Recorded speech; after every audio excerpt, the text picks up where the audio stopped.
Rio Preto, eu só tenho por você gratidão.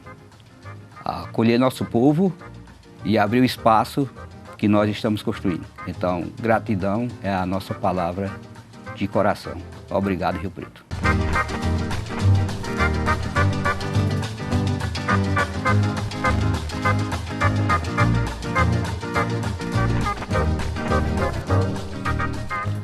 Olá, bom dia, boa tarde, boa noite. Não importa o horário que você está nos assistindo, o que importa é que você nos assiste aqui pela TV Câmara, o canal do Legislativo.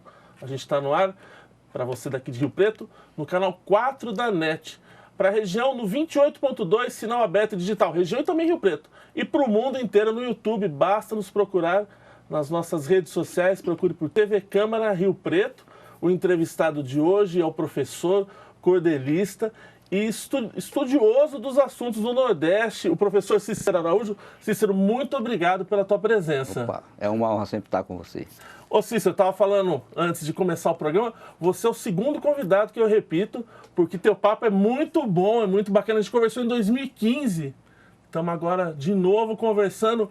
Foi para o Nordeste nesse meio de tempo ou não? Foi ver a terrinha ou não? Eu tive que ir lá pagar uns pecados, né? Certamente a gente sempre fala assim, hein? Quando a gente sente saudade de casa, tem que voltar e passar para o Juazeiro.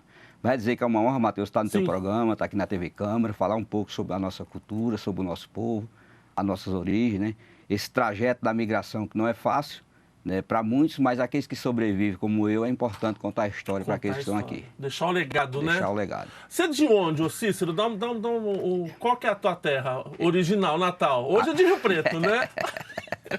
Hoje eu me considero um rio-pretense, mas de origem eu nasci numa cidade tão grande e ao mesmo tempo tão pequena, né, que chama Santana do Cariri, no pé da Chapada do Araripe, no sul do Ceará. É uma cidadezinha pequena, mas uma cidade muito representativa para o país, principalmente na área da paleontologia. Né? Lá tem um dos maiores museus de paleontologia do Brasil e do mundo em espécie. Né? Inclusive foi criado pelo meu padrinho, que já é o saudoso doutor Placidade Nuvens, que é ligado à Universidade Regional do Cariri. E eu tive a honra de ter também o meu pai como uma das pessoas que auxiliou muitos pesquisadores nesse trabalho e mostrar um pouco da nossa cidade. Geograficamente, como é que é a região lá, o Cícero? É mais baixa, é alto? Como é que é? A região lá, por se tratar de uma região que, com tempo, que conta a história, né, principalmente a questão paleontológica, é que nós estamos numa região de mais de 110 milhões de anos atrás, com o espaçamento que se deu entre a crosta terrestre, que foi o afastamento das Américas, né? Sim. Então lá era um antigo mar.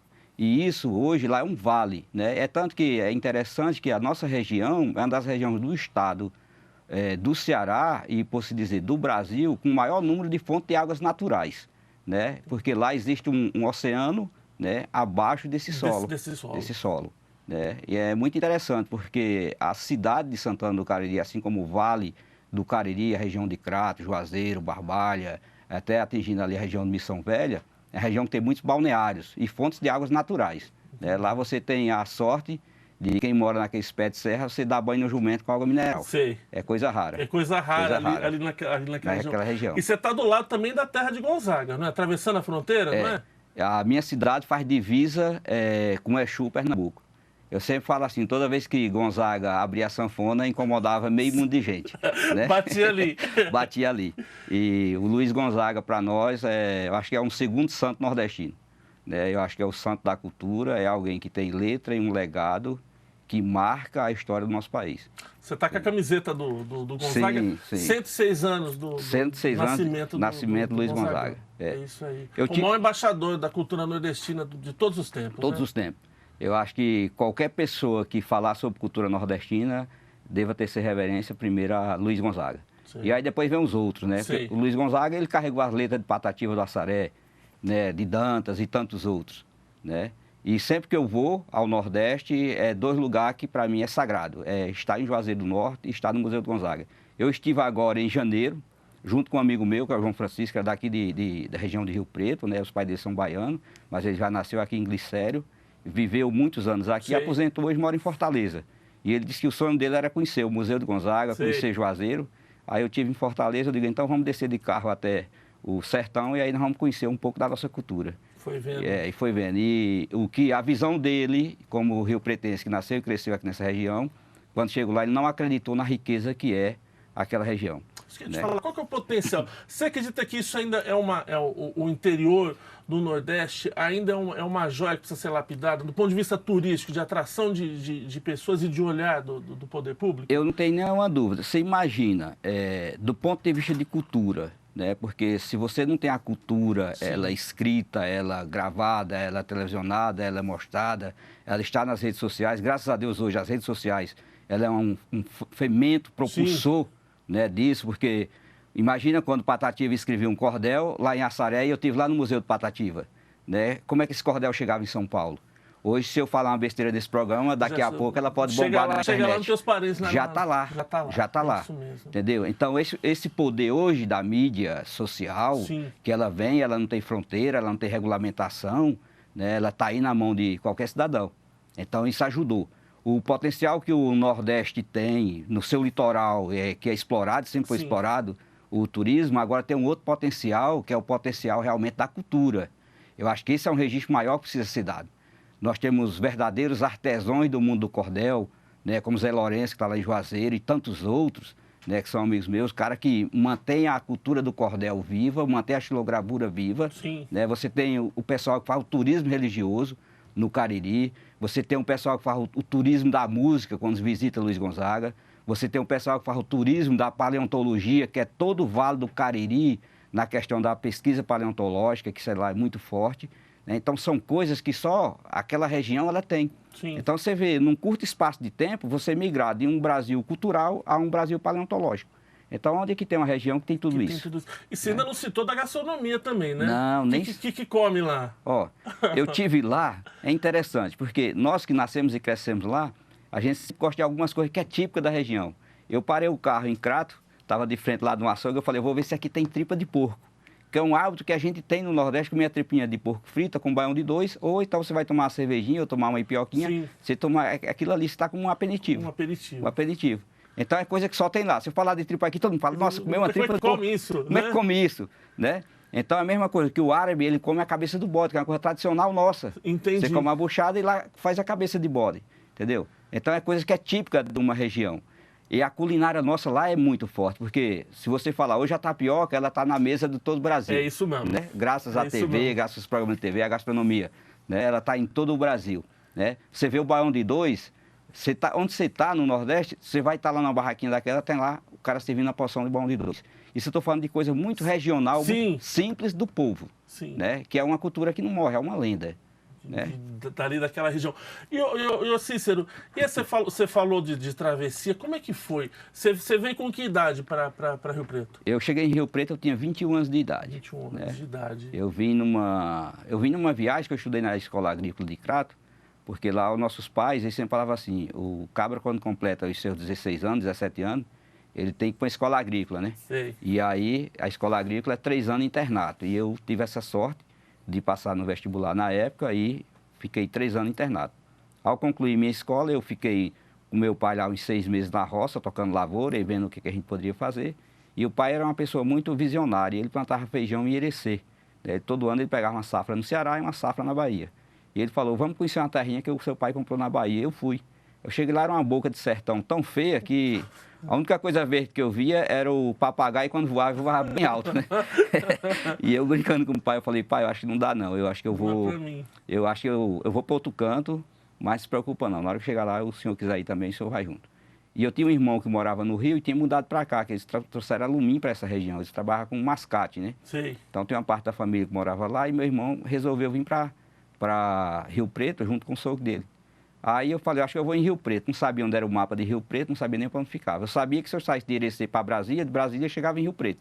E aí comprei a passagem. Veio vindo. E veio vindo, né? E nessa brincadeira foi os anos 91, já estão em bastante tempo, acho que mais da metade da minha vida já está aqui em São José do Rio Preto, já passado aqui, né?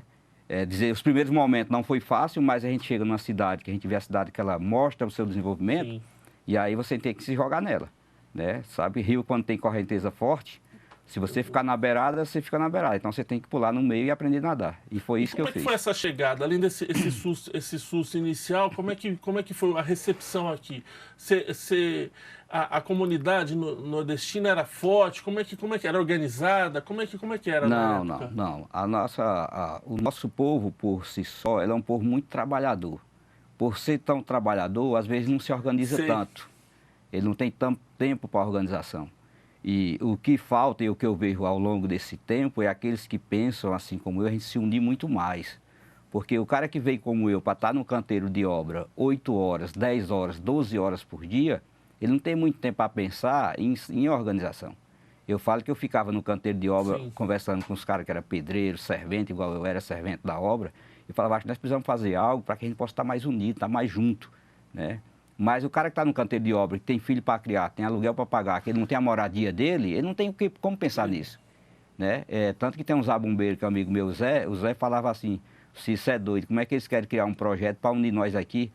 Ele fica aí nessa calça dele toda cheia de barro e massa, você acha que vai chegar a algum lugar, né? E é tão legal isso que hoje a gente escuta o Zé contar e o Zé conta e chora, né? Ele disse, eu nunca imaginei que a gente poderia chegar tão longe. Né? Tanto que hoje a gente passa por aí nos eventos e eu mesmo considero o Zé o melhor zabumbeiro que tem em Rio Preto. Né? Qual o impacto dos nordestinos aqui em São José do Rio Preto? Dá para precisar mais ou menos quanto entre descendentes, entre imigrantes aqui na cidade? O que a gente conversa com a questão do planejamento, eu acredito que hoje nós passamos 50 mil pessoas. Tá. Você imagina, na cidade? Na cidade. Você chega hoje num canteiro de obra, em Rio Preto, aí você pergunta assim, quem é do Nordeste? Né? Se você falar, se retire, a obra fica parada. A obra fica parada. Isso eu só falo numa das áreas que nós somos muito fortes. Né? Então, parte dessas pessoas hoje reside em Rio Preto. Né? Parte dessas pessoas hoje estão em Rio Preto ou estão na região de Rio Preto. Ela tem um impacto significativo na economia da cidade. Né? Agora, o que a gente precisa pensar do ponto de vista de gestão pública é o gestor público começar a dar um olhar mais forte para essas pessoas. Por que eu digo isso? Porque você imagina o cara que migra com sua família e cai numa cidade grande, e onde a questão social dele, ela não é vista, ela não é bem acolhida. Sim. Se ele tem um espaço onde ele possa estar ali sendo visto como cidadão, se ele possa estar inserido como a comunidade dele, se ele olha o rosto do outro, ele fala ali, alguém fala a mesma língua que eu. Né? Ele se reconhece, ele tem uma identificação. Isso, para quem é o gestor público de uma cidade dessa, é uma força em potencial para ajudar o município muito mais ainda. Isso vale para Rio Preto, vale para qualquer cidade da região. Porque essa pessoa ela vai ter uma condição de trabalhar, de estar humanizada, de estar se sentindo parte de um processo do qual ela nunca foi. Sim. Eu falo isso por mim, porque eu vivia no canteiro de obra, né, trabalhava 10, 12 horas por dia, chegava sábado, domingo, ainda fazia bico. Né, para sobreviver, para pagar estudo. Era isso que eu fazia. Isso eu era solteiro. Agora você imagina um pai de família. Um pai de família como que não é. E é isso mesmo, é o que você está falando, né? É uma gente que atravessa o Brasil para trabalhar, que quer trabalhar. Ninguém acorda e fala, não, eu vou lá para o sul lá ficar vagabundeando. Né? Não.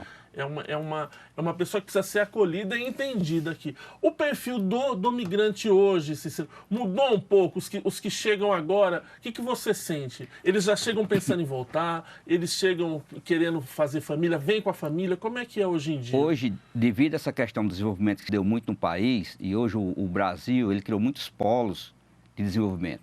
Né? Eu acho que desde a gente vem lá do governo de FHC, até a chegada de Dilma, até a saída do Temer, com todo esse processo que o país nosso passou e nós vivemos, né, hoje o perfil do migrante é outro. Por quê? Porque hoje você está construindo uma obra em Rio Preto, tem uma obra com o mesmo padrão, com o mesmo salário construído no litoral do Nordeste. Entendi. Agora, olha a diferença do servente que sai de um canteiro de obra em Rio Preto e um servente que sai de um canteiro de obra no litoral. Ele parou o serviço dele 5 horas, ele tem uma praia para ele ir. E aqui nós temos o quê? Entendi. Você entende? Ele para no interior, ele tem um local que ele pode se reunir, ele se identifica com a sua realidade. E aqui, onde é que esse povo tem onde ele ir? A recreação para essa Cadê a recreação para esse povo? Né? Você tem ideia, eu tenho filhos e já tem 9 anos de idade que nasceram aqui, um está com 19, completou agora, né? Já está com o primeiro ano de cursando Direito, né? E aí o que é pequeno fala, eu quero voltar para a minha terra. Né? O que é grande, ele já não fala tanto da sua origem. Sim. Mas o pequeno, porque ele já foi 3 viagens no Nordeste. Sim. Ele já criou vínculo. Ele fala, pai, me leva para a minha terra. Né? Eu digo, mas sua terra é Rio Preto. Isso não, mas eu sou metade cearense e sou metade paulista, entendeu? Então são coisas que a gente começa a olhar assim, e assim como ele, tem N outras crianças, porque eu já fiz trabalho em escola, que criança sofria bullying por causa do seu sotaque. E aí os professores me convidavam para escrever cordel, mostrar oralidade, mostrar regionalismo, para fazer essa integração. Agora nós temos essa integração do ponto de vista da educação. Nós precisamos dessa integração do ponto de vista da política pública. Que o gestor público ele olhe para esse lado e veja esse potencial desse povo. Porque você imagina a culinária nossa quando você vai numa casa do norte aqui. Sim. Eu cito o Ceará, o Jacobina, que são meus amigos, né? E aí o que acontece? Você vê como que é a riqueza de quem está lá. Agora você imagina isso acolhido do espaço maior. Né? Você poder ter uma referência realmente como um atrativo. Né? E está vinculado a uma possibilidade cultural. Você vai no Ceará, você vai comer muito bem, mas Sim. às vezes não tem tempo dele te explicar aquele prato, como é que é a origem daquilo. Porque é comercial. Porque é comercial. É comercial. Agora você tem um lugar que possa ser vinculado isso que a escola possa levar o aluno, que possa conhecer. Sim. Essa é a função, ou seja, que o teu projeto belíssimo de tantos anos, que é o Centro de Tradição Nordestina, Centro de Cultura Nordestina. Centro de Cultura Nordestina. Quando a gente está conversando, eu estou passando imagens do terreno, a gente já passou, enquanto a gente falou de você lá na tua terra, mostrando as coisas. Como é que pé que tá? O que é esse projeto? É só um espaço físico ou é muito mais do que isso?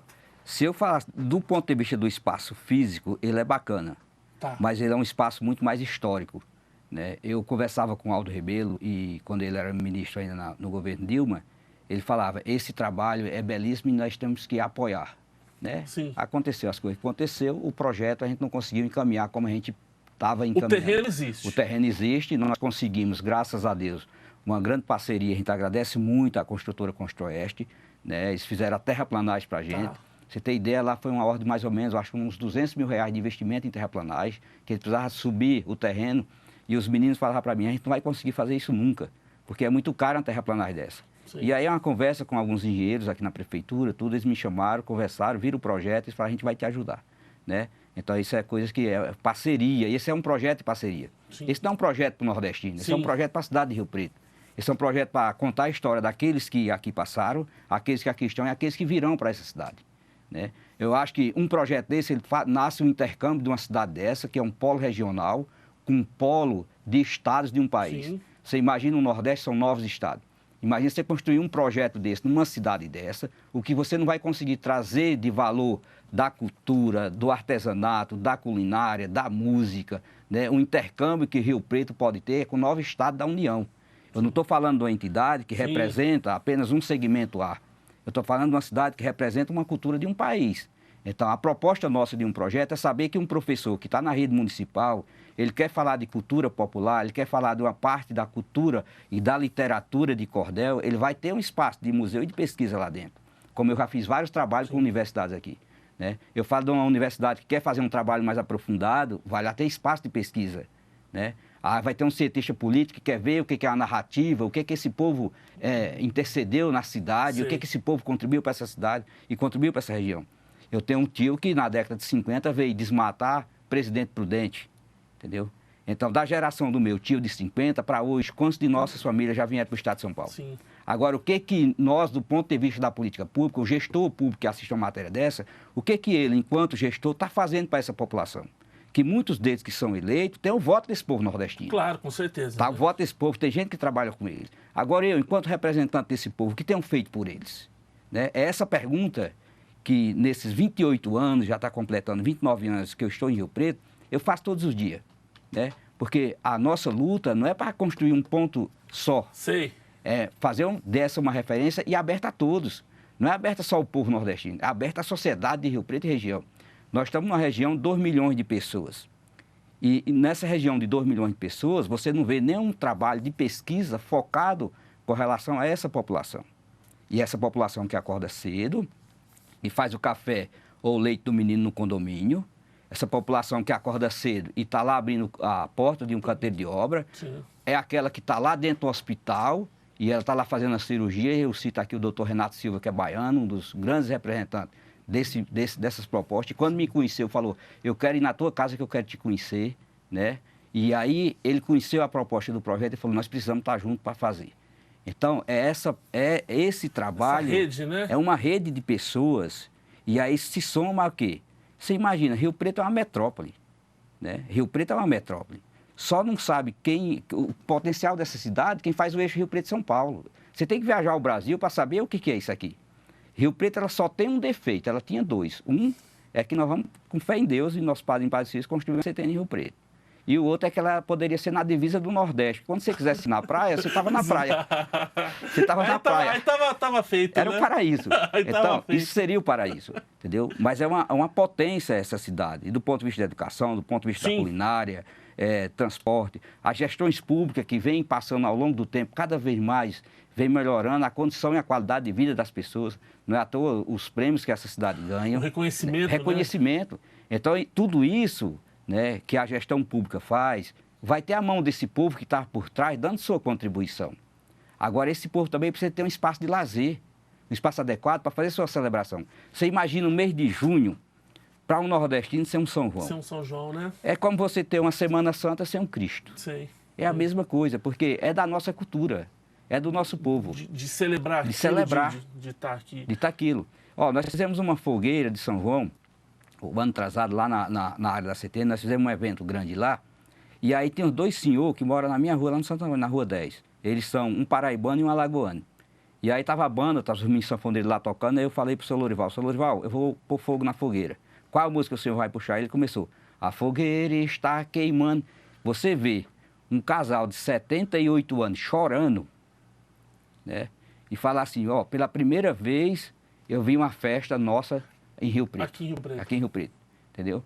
Então, isso para nós e para mim, que atuo nesse meio, é muito forte, né? É muito forte, que é você ver um povo que, ao longo de mais de 50 anos habitando essa região, ele nunca tinha se sentido acolhido como naquele momento. E isso foram várias pessoas, porque eles viam aquela fogueira, aquela coisa linda, criança correndo. Você tem ideia, tinha mais de 2.000 pessoas. O pessoal falava assim, um evento aberto desse jeito, você não vê uma confusão, você não vê nada, um rolo, você não vê nada. Eu digo por quê? Porque são festas de famílias, né? São famílias que se unem. Então, o que a gente quer é unir essa família muito maior que a família de São Paulo, e que a gente possa partilhar o que é de melhor com a gente, que é a nossa culinária, a nossa cultura, essa alegria que o povo tem. O vestuário, né? Coisa... Imagina, uma camiseta dessa de Luiz Gonzaga, 106 anos de Luiz Gonzaga. Eu estive lá no Museu de Gonzaga conversando com o pessoal, com os descendentes de Luiz Gonzaga. Sim. Né? E aí você vê a alegria das pessoas quando a gente chega lá e saber que a gente está em um lugar distante, né? Eu mostrei a maquete do projeto para o pessoal, e a maquete é o chapéu do Luiz Gonzaga. Os caras ficaram emocionados, cara, não dá para acreditar que tem alguém nosso pensando nisso tão longe para que a gente possa fazer intercâmbio. Você falou em chapéu, vamos mostrar para o povo lá de casa, explica para o pessoal de casa como é que se chama esse chapéu específico, Cícero. Isso aqui é um chapéu feito pelos artesãos. Os mesmos artesãos faziam o material do Luiz Gonzaga, né? E aí eu tive a honra de estar lá. Isso é de couro. Esse é de couro, tá? Isso aqui é couro de boi, tá? Porque tem um outro que é couro de cabrita, então você cheira assim é forte, então é couro de boi, né? Você já é mais pro paulista, que é mais fresco, né? É, se o paulista der um cheiro no couro do cabrito, pronto, ele desmaia. Ele desmaia. Aqui não, isso aqui é o mesmo. O nome desse chapéu como é que é? Esse aqui lá eles gostam de chamar de chapéu coco. Chapéu coco. Né? Aí tem ele que é marronzinho e esse aqui... Esse aqui que tá feito comemorativo. Comemorativo, né? Realmente, a Luiz Gonzaga. Ao Gonzaga, se você puder observar, tá aqui o rosto dele, né? A sanfona dele desenhada. Então, isso é um material muito rico. Isso aqui o sertanejo ainda usa. Vixe, muito. Não é só decorativo, usa no dia a dia. Não, isso aqui você usa no dia a dia. No dia a dia. Tem hora que o cara quer ficar bonito, é só pôr um chapéu desse. Um chapéu desse aí. E aí, você trouxe ele dessa última viagem dele. Dessa última viagem. Eu estive lá e eu já sabia que tinha, é tanto que esse chapéu eu trouxe dois. Eu trouxe um para mim e trouxe um pro Zé, usar bombeiro. O Zé falava assim, um dia que você for, traz um chapéu para mim, eu vou trazer um chapéu para você. E a cabeça do Zé, ela é meio crescido, né? Então é 62 o número dele. Tem número? Tem número. Eu comprei o maior pro Zé. O meu é 60, é menor a minha cabeça, é menos cérebro. Isso. Né? Aí, na hora que eu entreguei pro Zé, o Zé pôs na cabeça e começou a chorar, cara. Que coisa. Você imagina, um cara que tem 65 anos de idade, põe um chapéu na cabeça e começa a chorar. Você vê um velho chorar. Né? Aí eu falo, que é isso? Ele disse, não, rapaz, tô emocionado. Nunca imaginei eu estar com o chapéu do Gonzaga na cabeça. Né? Então, são essas passagens da vida da gente que não tem preço, né? Elas não têm preço, ela tem um significado maior. E esse significado ele tem que ser registrado, ele tem que estar, né? Tem que estar pro povo. Falando em registro, se eu vou mostrar, você tem um trabalho também importante de cordel, né? Isso. Eu vou mostrar aqui para o pessoal. Esses todos que esses daqui são seus? Esses aqui são meus. Isso aqui são dos maleiros que andavam no interior de São Paulo. Sei. Eu vou mostrar aqui pro Eude. E enquanto explica o que é o cordel, do ponto de vista, para um leigo entender. O cordel são folhetinhas, poesias simples, né, escritas por matuto. Sim. Né? E aí, na grande maioria, o escritor de cordel ele não tem stand, ele não tem onde vender. Então, o que ele faz? Ele pega um cordãozinho, amarra de um galho de uma árvore para outro, pendura o folhetinho, e daí nasce o nome de cordel. Isso aqui, né? Ele vende nas feiras? Vende nas feiras, eventos de educação. No sertão mesmo, lá você está numa feira, tá lá os caras lá com a violinha, batendo a violinha, aí e o folhetinho de cordel lá pendurado e vendendo. É possível se datar mais ou menos, ou é desde os tempos imemoriais que existe essa manifestação artística, literária?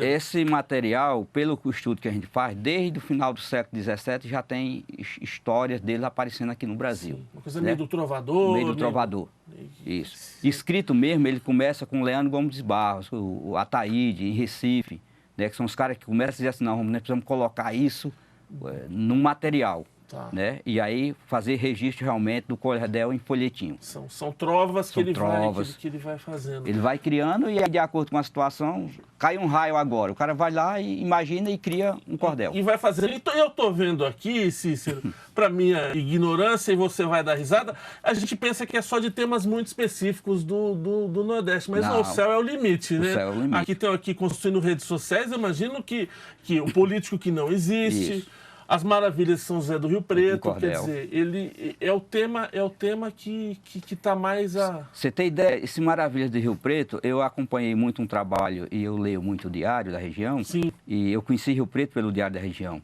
né? E aí eu via o trabalho que eles fez com as Maravilhas e contava, né? E eu via aquela questão, aí eu via a Basílica nossa, né? Que ganhou a pesquisa, o estudo em primeiro lugar. Cartão de visita. Cartão de visita. E lá eu fiz técnico de processamento de dados, tive uma festa de formatura lá.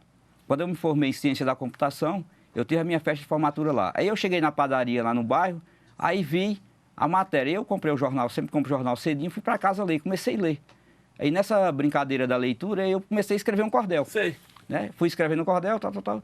E daqui a pouco tinha 24 estrofes feitas, cada estrofe mostrando as 7 primeiras colocadas, 2 versos para cada um, e comecei a declamar o cordel. Aí ficou legal. E um dia eu estava gravando um material com um amigo meu para o Diário Raul, e aí eu fui e comentei com o Raul, disse, tem esse negócio aqui, o que é que você acha? O que é que você acha desse negócio? Aí ele começou a ler e tinha outros repórteres lá, né? Ele dobrou e depois me disse, amanhã eu te ligo. Aí quando me ligou, nós gravamos esse material com o jornal, e onde a gente conta a história de Rio Preto em cordel, e no verso eu coloquei todas as maravilhas que concorreram, né, com a sua votação. É tanto que hoje os professores, quando me procuram, eu digo, onde é que está esse material para você fazer pesquisa? Se paga lá R$2, R$3 no cordel, você tem a história de Rio Preto. História de Rio Preto, pronto, você desce... Em cordel. Em cordel, com os principais pontos aqui da cidade. Quantos votos teve na votação? Cada um. E isso aqui na sala de aula, como é que é quando você usa isso aqui? Sim. Isso aqui a molecada deve ficar doida, né? Você imagina, você pegar uma criança, ela escreve um verso, amor, né? Eu tenho amor. Né? E aí ela começa a pensar o segundo verso, porque o primeiro é livre, né? Aí outro fala, eu tenho saudade, né? Aí o segundo ele já tem que rimar com o quarto e com o sexto, né? Aí fala, eu tenho amor. Aí o outro fala, eu tenho saudade. Eu nasci num lugar, eu não tenho vaidade. Rio Preto é o início, aqui é minha amizade. Você vê, eu fiz o quê? Uma cestilha, onde eu pego a segunda, a quarta e a sexta e eu caso com a terminação de ade. Então, são versos e sílabas, e aí tem que ter o jogo da matemática. Sim. Como que eu vou casar? A segunda, a quarta e a sexta. E eu começo a brincar com as crianças. Sai cada obra em cada local que eu passo, que fica, até os professores ficam imaginando como que você consegue, em 40 minutos, em 1 hora, em 2 horas, segurar uma turma dessa, eles criar um produto como eles criam os folhetinhos deles, e aí eu ensino eles a fazer a capa, a xilogravura, né, que é o desenho, que aí vai ilustrar o roteiro daquilo que eles criaram, né? E aí você imagina, uma criança quando ela faz isso, aí tem um outro detalhe do projeto, que não é só escrever a poesia, não é só fazer a xilogravura. Aí ela vai lá para o espaço dela apresentar o trabalho para a escola. Sim. Aí tem muitas crianças que elas mal falam em sala, só que chega lá e começa a declamar poesia. Elas se sentem uma autoridade, sabe? É um poeta, é alguém que fez algo para que a sociedade possa estar vendo e é legal. Então, eu já vi verdadeira raridade de meninos que se projetaram, que apareceram nesse meio. Inclusive, teve um que veio da Paraíba e ele falava tudo errado, ele estava na escola da Ribeiro. E uma professora lá me procurou para a gente fazer um trabalho. Nós fizemos esse trabalho em parceria com a escola, com várias pessoas, professores envolvidos, sim, e aí envolvemos a escola. E o que foi legal nesse dia, que esse menino declamando as poesias dele, os outros declamando a poesia deles, e depois eu me reencontrei com ele, acho que uns 5 anos depois, na Escola Monsenhor, onde teve um festival de literatura. E quem ganhou o primeiro lugar? Justamente esse que lá na Escola da Ribeiro tinha um sotaque e não era entendido, né? Inclusive ele foi da Escola Monsenhor e foi aluno meu aqui no Senac, quando eu sou professor, na área de infraestrutura em computação, né? Que maravilha.